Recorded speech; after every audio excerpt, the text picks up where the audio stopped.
And as far as the Jets list goes, I mean, we'll get to Cole and whatnot. I mean, number 4 is Chibrikov, who Hmm. has had this great season so far, and Yeah. many of us have been sort of looking, and the Jets have stayed away from Russians for a while. I mean, we've got Chibrikov at 4 on your list, and Rashevsky at number 6 on your list.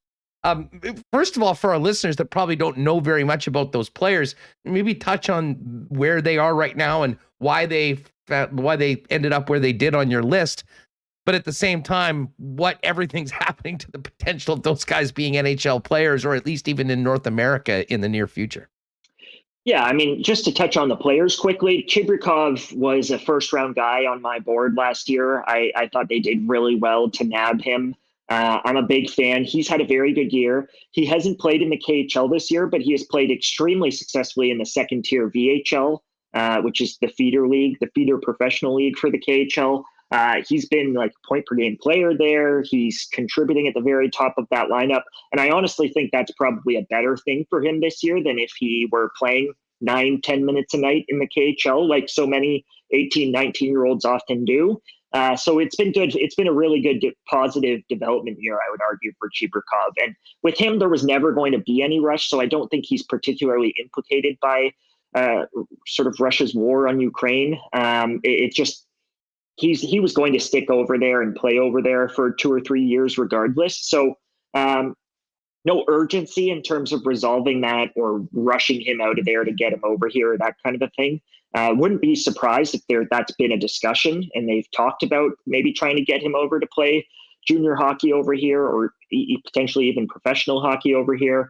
But I still think he'll stick around. And then Rashevsky obviously is playing in the KHL. And having a kind of a revelatory season. He's been a revelation in the hockey world and has really improved his stock in a big way. He was an overager when he was drafted, and he's been a top 6, top 9 contributor for a good KHL team this season. And that is no small thing, even as an overager. So it's been really fun to watch Rashevsky play. He in particular, excuse me, he in particular has markedly changed his outlook. And if you were to look back at the draft, he's probably one of 10 guys who's improved his stock the most.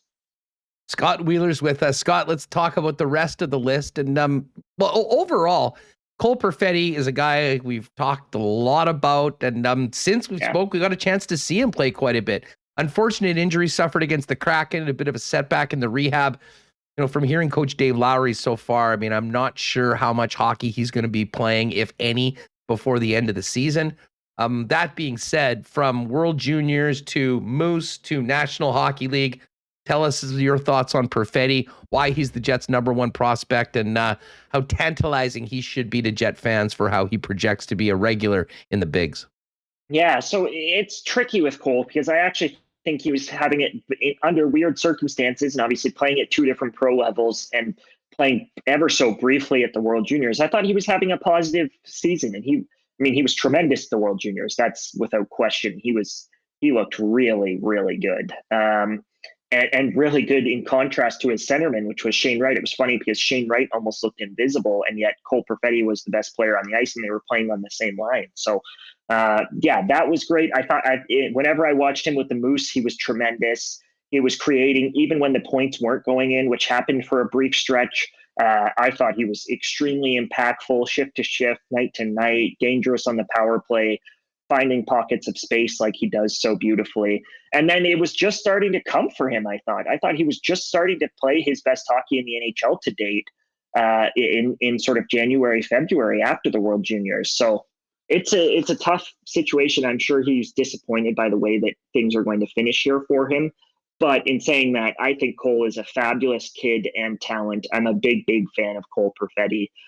He's, first of all, a wonderful kid, and I don't often say that about hockey players. They can be tricky to get to know and to appreciate. And Cole's not one of those kids. And then the hockey player, I think, is just as, if not more, impressive. There's been questions about his skating and his size and yada yada yada, and I am honestly not worried about any of those things whatsoever. He reads the ice and understands the game as well as any kid his age does. He's got excellent sort of soft skills, his hands, his shot, his ability to feather passes into space, all of that. And even if he's never going to overwhelm someone with power or speed, I think all of the other tools that make a successful NHLer today, the problem solving, the reads, all of that is high end. So I think he's going to be a true top 6 playmaking forward in the NHL who's on your top power play unit. And those guys are hard to come by. Well, I mean, he was clearly at the top of your list. There was one other guy in that top tier, and it was last year's first rounder, Chaz Lucius, who, made the move to the NCAA. What did you think about the pick when the Jets made it? And what have you learned about Chaz from the time he was drafted until our conversation today, Scott? Yeah, well, I was a huge fan of the pick when they made it. Chaz was a player who I did a big feature on last year to get to know really what happened with his knee and what the injury was and how serious it was and the grueling return that he had to come back from it. And Chaz is a kid who, a lot like Cole, honestly, really, really impressed me in the reporting of that story, and is a kid who is beloved basically everywhere he's ever been, and not in the cliched kind of ways. Like, truly, he has left a mark on people. And the injury wasn't as sort of long lasting as I think many teams believed it to be. And because of that, I think the Jets did good to land him where they did. He was truly one of the best scorers of the draft, all of that. And then this year, a bit of a mixed year for him as well. He's currently out. Minnesota is on their way to the Frozen Four. I fly out to Boston tomorrow to catch them play in the semis, and he's not going to be participating because of a foot injury, completely independent of the very serious knee problem that he was dealing with a year ago. So the foot injury has ended his season early. And before the foot injury, it was a bit of a mixed bag. He got up to a hot start and then hit a really cold spell, really bad cold spell, and then was fabulous in the second half. Like, one of the best players on one of the best teams in the country, one of the top freshmen, scoring and creating offense like we're used to seeing out of Chaz. And then obviously the foot injury, which is apparently also pretty serious. So it's been tricky with Chaz just because of the injury history. But when he's on the ice, he is a dynamic goal scorer, and I think an underrated passer and playmaker as well. And one of those kids whose fire is just going to take him as far as his talent will allow him. And I think he's got plenty of talent. So between him and Cole, I think they've got 2 future impact guys, and I'm a big fan of both. I mean, I think we'd all agree that Cole Perfetti in all likelihood fits into the Jets' plans next season. How much more time do you think Lucius will be in the NCAA? Is it likely that he's back next year? And what's his development path? 1 more year is probably the play for him. A lot like players like Matt Boldy, who are breaking into the scenes now, Alex Newhook. It's becoming increasingly, I think, one and done is still happening, but increasingly a lot of kids are encouraged to spend 2 years. Cole Caulfield spent 2 years when he wanted to only spend 1, and the Montreal Canadiens insisted that he go back, and obviously he then won the Hobey Baker and was the best player in college hockey in his sophomore year. So I think same kind of path for a lot of these sort of top 10, top 20 picks nowadays, where instead of the one and dones of old, it's typically 2 and done. And I think that'll be good for Chaz, and maybe even 3 for him, just because of the lost time. He's really lost within the last 2 years, probably about a year of that in totality now to injuries, right? So it's been a difficult challenge for him with the knee and now the foot. And hopefully he can just have a full healthy season next year, really light it up at the top of the Golden Gophers lineup, and then you take it from there.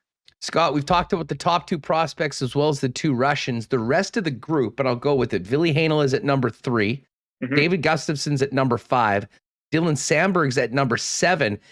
And Kristian Vesalainen is number 8. And what's interesting about that is that Vesalainen, more than any of those players, maybe more than any player we've seen in recent history, has sort of gone away from the Jets' plan of keeping guys in the American League for a long, long time, then bringing them up. And to be honest, he's sort of gone the wrong way this season. Did not do much in about 50 games, and now he's back with the Manitoba Moose. While Ville Heinola, albeit spending considerable time in the press box, has been back, has been looking good. And I mean, David Gustafsson's season was so snakebit. He continues to be a standout at the AHL level. And in his 2 call-ups, got injured 5 minutes into both games and then went back, and we've sort of been waiting for him to return to the mix. And I think Dylan Sandberg in his NHL debut showed that he was ready. And one guy that's not on that list, and maybe he's too old now to be considered a prospect because of when he was drafted, has been a bit of a revelation this year too, and that's Johnny Kovacevic. If you could just touch on this group of players that have been drafted by the Jets that are in your top 10 that have been playing the majority of the season in the American Hockey League, and their progression as we get to hopefully see him as regulars with Winnipeg. Yeah, well, I think Heinola is going to be a second pairing guy. That's kind of always been my projection for Heinola, and it's still my projection for Heinola. He's going to be a 3 to 5 defenseman, somewhere in that range, more likely a 4. And I like that. That's an important piece. I think that's a good pick in the late first round. So Heinola is a kid that I'm fond of. He's grown increasingly more ambitious over the years. I found him to be a very deferential player. He would just kind of make the right smart play every time, and that turned him into a first round prospect. But it's been nice to see him come out of his shell and use his skating more and try to do more with the puck. And I think that will help him at the next level because he's capable of playing that way. So I still like Heinola a lot. Obviously, you touched on Gustafsson this year. It's just been a weird year for him because I think he's an NHLer in my books if he's healthy and he's sort of playing every day. I think he's one of the 12 forwards who should be in the mix for the Jets. So I still expect that to happen. And with him, it's less a prospect at this point and more just this is who he is, and he's just going to be a contributing sort of bottom 6 guy. That's what I imagine for Gustafsson. Obviously, Vesalainen is, and I wrote this in my piece, but he's just a complete enigma, I think is the word that I would use. He should be a better hockey player than he is. I've written this repeatedly over the years. I've done a lot of video work on him. He showed so much promise early in his career in Europe, not just in Sweden, but even in Finland. And then it just has not worked out for him because he can't figure out what his niche is. And he's not a sort of bottom 6 guy who plays well when he's getting 9 minutes a night. And he hasn't proven talented enough or quick enough to play in a prominent role, which means you just end up being that weird tweener who's an AHLer at the end of the day. And I think that's kind of where I am on Vesalainen at this point. And my list was released in February, but put together kind of December, January, and he'd be even lower. He'd go from 8 to, 11 or 12 at this point. And then the other names, Sandberg, I think it's been a good year, just a solid year for him. I think he's on a fine track to become an everyday NHL defenseman. I don't think there's a lot to write home about his game. He's a big kid who can really skate, and that is a huge asset in today's NHL. He's very strong. The offense that he had in the latter years of his college career, I think, was skewed by the fact that he was just a top prospect and they played him on the power play, and he's never going to touch a power play in the NHL. That's just not really his game. And then you get to, after those sort of 7, after Perfetti, Lucius, Heinola, Chibrikov, Gustafsson, Rashevsky, Sandberg, after those 7, it really does drop off. I think Dmitri Kuzmin is interesting. I think he's had a fine first year in the OHL, maybe a little bit below my expectations in terms of his first year in the OHL. And then you get into guys like Anton Johansson, who is, again, another player who just can't stay healthy. And we don't really know what he is, despite being a very entertaining defenseman to watch at the junior level in Sweden. So after those 7, you start to get into the lottery balls, if you will.